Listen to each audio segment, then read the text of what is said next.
हमारी fifth team है Vaibhavi CC.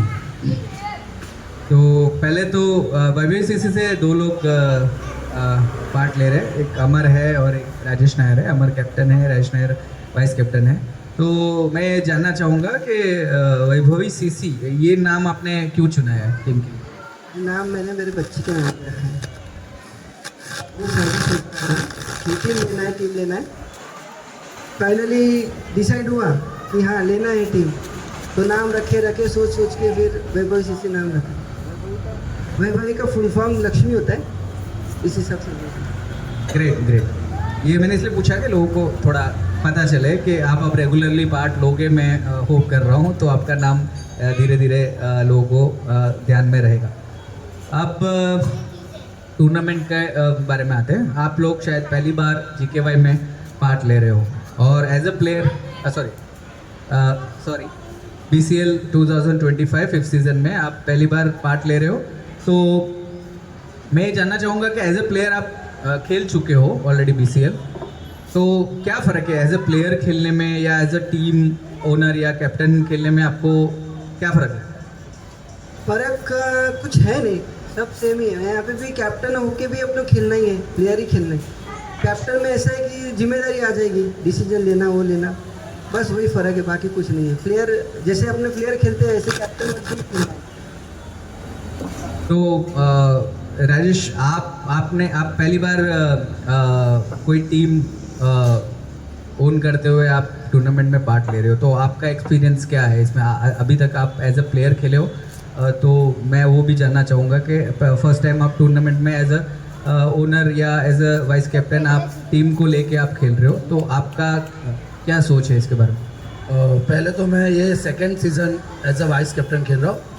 First season मैंने ऑडो सुपर किंग्स में एज अ वाइस कैप्टन खेला था और इस बार वैभवी सीसी में एज अ वाइस कैप्टन हूँ। तो ज़्यादा कुछ चेंजेस नहीं होगा, एज अ प्लेयर और एज अ वाइस कैप्टन में सेम ही रहेगा सब रिस्पॉन्सिबिलिटी। यस, एक रिस्पॉन्सिबिलिटी ये आ जाता है कि साथ में अपने को टीम को लेकर चलना पड़ता है। सिर्फ अपने बारे में ही नहीं सोच सकते या फिर टीम को साथ में लेकर चलना ज़रूरी होता है।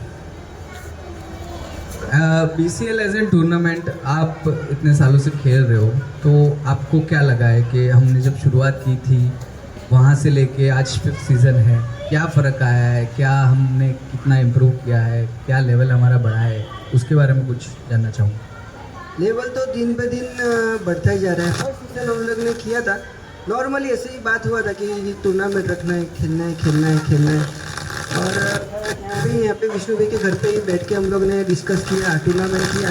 छोटे से जगह पे हम लोग ने टूर्नामेंट किया था, जहाँ पे अपना यहाँ पे मेमको पे जो वो है ग्राउंड, वहाँ पे ही किया था, जहाँ पे छोटा ही था, आगे पेस था, कुछ नहीं था। बस वहाँ से चालू किया, फिर सीज़न बाय सीज़न हमारा बढ़ता ही गया। सेम सवाल मैं आपसे करूँ। मेरे लिए जो BCL है, जो हर ईयर हम लोग करते हुए आ रहे हैं, राइट, इसमें एक प्लेटफॉर्म हम लोग क्रिएट कर रहे हैं यूथ के लिए स्पेशली। और एक ऐसा प्लेटफॉर्म है जहाँ पे क्या है कि अपने पूरे अहमदाबाद प्लस बड़ौदा के जितने भी मल्लूज हैं सब साथ में मिलते हैं। और इससे एक बेनिफिट ये है कि सब एक दूसरे को जान पाते हैं और जब भी कोई इमरजेंसी का समय आता है तो कोई भी एक दूसरे को कांटेक्ट कर पाता है। और ये एक टूर्नामेंट जस्ट क्रिकेट के लिए नहीं है, एक रिलेशनशिप भी बिल्ड करने के लिए बहुत इंपॉर्टेंट रहता है हमारे लिए। और ये BCL ईयर बाई ईयर एक अलग अलग लेवल्स पे चला जा रहा है। और आई थिंक सो जितने भी टूर्नामेंट्स हो रहे हैं अहमदाबाद में, BCL मेरे को सबसे बेस्ट टूर्नामेंट लगता है फिलहाल के लिए। ग्रेट राजेश, आपने जो पॉइंट आपने बताया वो बहुत ही अच्छा ये चीज़ था कि BCL का मेन पर्पज़ ये है कि हम सब इकट्ठा खेल सके, साथ में हमारा एक ग्रुप बन सके जो क्रिकेट के बियॉन्ड कुछ हेल्प अगर किसी को एक दूसरे को ज़रूरत है। और जो BCL करती भी है, हमने काफ़ी इंस्टेंसेस और काफ़ी एग्जांपल्स पास्ट में देखे हैं जहाँ BCL ने क्रिकेट के अलावा भी काफ़ी लोगों को अलग तरीके से मदद की हुई है। अब मैं ऑक्शन पे आऊँगा। पहली बार हमने थोड़ा हट के ऑक्शन करने की कोशिश की है, तो उसमें थोड़ी बहुत ऊपर नीचे गलतियाँ, टेक्निकल वो सब रहता है, वो तो हर जगह रहता है। बट ओवरऑल मैं जानना चाहूँगा कि हमने इस साल का जो टूर्नामेंट की शुरुआत है, ऑक्शन है या जो भी दूसरी चीज़ें हमने की है, आप लोगों को कैसा लगता है कि कैसा रहा है अभी तक का जर्नी? अभी तो टूर्नामेंट बाकी है, तो वो तो हम बाद में पता करेंगे क्या कैसा रहेगा, लेकिन अभी तक की जर्नी कैसी रही है? नहीं, ऑक्शन तो काफ़ी अच्छा था, काफ़ी ग्रेट तरीके से ऑक्शंस किए गए, राइट। और कोई ज़्यादा लूपहोल्स तो अपने बोल नहीं सकते, हाँ हर तरफ से कहीं ना कोई तो छोटी सी मिस्टेक्स तो होती है, राइट। बट इस साल का जो ऑक्शन था वो एक अलग लेवल पे भी हुआ है, और प्लस अलग कैटेगरी करके भी काफ़ी अच्छा कंपटीशन दिखा उस ऑक्शन के अंदर। अब ऑक्शन पे आते हैं। स्टार्टिंग में जैसे जीकेवाई था वैसे ही आपका भी ये था कि आप बहुत साइलेंट थे। वैभवी सीसी का नाम ज़्यादा हम एज एन ऑक्शनर नहीं ले पा रहे थे क्योंकि आप बिडिंग उतना सभी प्लेयर्स पे नहीं कर रहे थे। तो आप लोगों का कुछ स्ट्रेटेजिक प्लानिंग था, पहले से आपने कुछ कैलकुलेशन करके रखा था, या रैंडमली आके आपने जो प्लेयर जिस तरह से आपको वहाँ पे अवेलेबल मिले उस पे आपने बिड किया? नहीं, ऐसा कुछ भी नहीं था कि हमने ऑलरेडी पहले एक रात पहले हमने प्लान किया था कि हमको कौन से प्लेयर सक्सीडर में फोर मोस्ट में हमें लेने हैं, और हम सिर्फ उसी का वेट कर रहे थे कि कब हमारा प्लेयर हमको मिले और हम लोग उन पर बीड करें। बट अनफॉर्चुनेटली वो सारे प्लेयर्स बहुत लेट आए। फॉर एग्जांपल माइकल है, सोनू भाई है, ये लोग सब बहुत लेट आए थे हमारे लिए, जिनके लिए हमें वेट करना पड़ा। हम नहीं चाहते थे कि नॉर्मल प्लेयर्स के लिए हम इन्वेस्ट कर दें और फिर हमारे पास सक्सीडर के लिए कुछ बचे ही नहीं और लास्ट में हम लोग बैठे रहे। तो हमने इसी थोड़ा टाइम लिया और हमारे जब प्लेयर्स आए तो हमने खोलकर पूरी बिडिंग की है। माइकल की बात की आपने। Michael he has been the highest bidding player in the whole auction. इन पे 6,20,000 के पॉइंट्स यूज़ किए गए हैं। मतलब ऑलमोस्ट एक टीम का 60% ऑफ द बैलेंस ख़त्म कर दिया माइकल ने। और सबको पता था कि माइकल के लिए काफ़ी हाई बिडिंग जाएगा और काफ़ी टीम्स उसके लिए ट्राई करेगी। तो जैसे आपने बताया कि आपने प्लान करके रखा था, तो बट ऑब्वियसली आपने बैलेंस बचा के रखा था उनके लिए।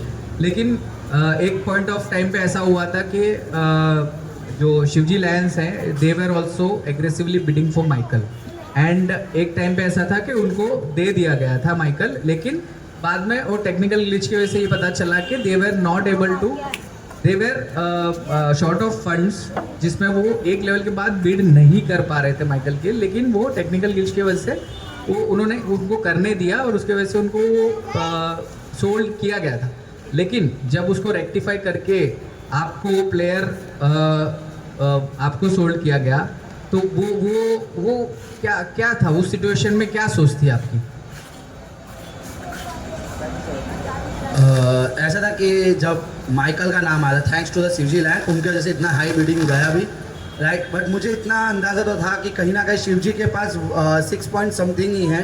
तो हमने ट्राई किया था कि माइकल के लिए, बट हमको कोई अफसोस नहीं था कि अगर माइकल जाते भी तो भी हमारे पास ऑल्टरनेट प्लेयर्स हमने बैकअप में रखे हुए थे। फॉर एग्जाम्पल हमारे विष्णु भैया को हमने बैकअप में रखा था और सोनू भाई, ये सब हमारे पास बैकअप में पड़े थे। तो बट बोलते ना कि गॉड जो भी करता है वो अच्छा ही करता है, तो शायद माइकल हमारे ही टीम में लिखा हुआ था तो हमको मिल गया। और उस माइकल भाई के आते एक और फ़ायदा हो जाता है कि हमारी टीम में एक पूरी तरह से बैलेंस बैठ जाता है, टीम का एक अच्छा खासा ओवरऑल बैलेंस रह जाता है। विष्णु सामने खड़े रह के मायूस खड़े हैं कि इस सीज़न में उनको सबने बैकअप के तौर पे ही गिना, किसी ने प्रायोरिटी में नहीं रखा, खुद के भाई ने भी नहीं रखा उनको। बट क्या कर सकते हैं, उनका नाम भी बहुत लेट आया था। लास्ट में तो सक्सीडर का लिस्ट में उनका नाम आया था। अदरवाइज अगर वो पहले आते तो ये भी गारंटी थी कि शायद हाईएस्ट बिडिंग उनके नाम पे जा सकता है। ये आप बोल सकते हैं कैप्टन, ये बहाना है, पहले आए होते तो सबकी पोल खुल गई होती। मैं दूसरा एक सवाल पर्सनल वाला पूछना चाहूँगा कि मैं जब लिस्ट देख रहा हूँ, मैं देख रहा हूँ कि आपने ओढ़ो के ज़्यादा प्लेयर्स लिए ही नहीं है, सिर्फ अखिल नायर को लिया है। ये क्या सोच के किया था आपने या फिर ये हो गया? नहीं, ये ऐसा हुआ है। अखिल नायर को इसलिए लिया है क्योंकि वो टीम में एक बैलेंस लेके आता है, as a fielder, as a bowler और बैट्समैन के रूप में भी काफ़ी इंप्रूवमेंट आया है उसमें। तो वो टीम में बैलेंस लेके आता है। बाकी ओढ़ो के ज़्यादातर जो प्लेयर्स थे वो हमारे क्या थे, डिपेंडेबल्स में थे। और हमने देखा था कि पहले हम लोग सक्सीड और फॉरमोस्ट का अपना लिस्ट फुलफिल करें, उसके बाद हम डिपेंडेबल्स में फिल करें। बट कहीं ना कहीं वो एक चूक हो गई थी हमसे कि शायद हमने एक प्लेयर को मिस किया है, वो है हमारे विनय भाई। उनको शायद मिस किया, वो हमारी सबसे बड़ी भूल थी। नहीं, मैं विनय के टाइम, क्योंकि विनय का नाम बहुत पहले आ गया था, तो विनय के टाइम पे आई वॉज क्वाइट सरप्राइज कि ज़्यादा बिडिंग नहीं हुआ। Even I was surprise with Lijo, क्योंकि लिजो भी अनसोल्ड गए एंड नेक्स्ट बिडिंग में फिर उनको बेस्ट प्राइस पे लिया गया। तो ये अभी कैसा है कि काफ़ी प्लेयर्स ऐसे हैं जो काफ़ी सालों से खेल रहे हैं, तो हमें पता है कि उनका एक्सपीरियंस क्या मैटर करता है, किस लेवल का वो लोग टीम पे एक बैलेंस क्रिएट करते हैं। तो वो एक जैसे कि वो एक लेगेसी जैसा रहता है कि वो अपना एक लेगेसी लेके चलते हैं कि लिजो बीइंग ऑलराउंडर, जो स्पिन भी करते हैं, बैटिंग भी संभालते हैं, इवन उनका एक कैप्टनसी का भी रोल रहता है, थोड़ा बहुत गाइड वगैरह करते हैं। तो मुझे काफ़ी सरप्राइज़ लगा कि आपने नहीं, काफ़ी लोगों ने बिड नहीं किया।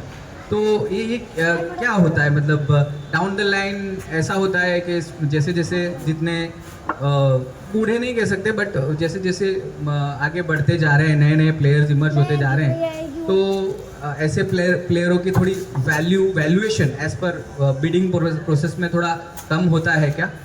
नहीं, मेरा ऐसा मानना नहीं है कि समय के साथ साथ कोई प्लेयर का वैल्यूएशन कभी डाउन नहीं जाता है, बट हाँ कुछ सिचुएशन ऐसे रहते हैं कि जहाँ पे अपने बीड नहीं कर पाते उन प्लेयर्स के लिए। But for me as a player कभी भी आपकी वैल्यू कभी भी डाउन नहीं होती, भले आप कितने भी एजेड होते हो, आपका एक्सपीरियंस और आपका जो खेलने का स्टाइल है वो हमेशा लाइव रहता है सबके सामने।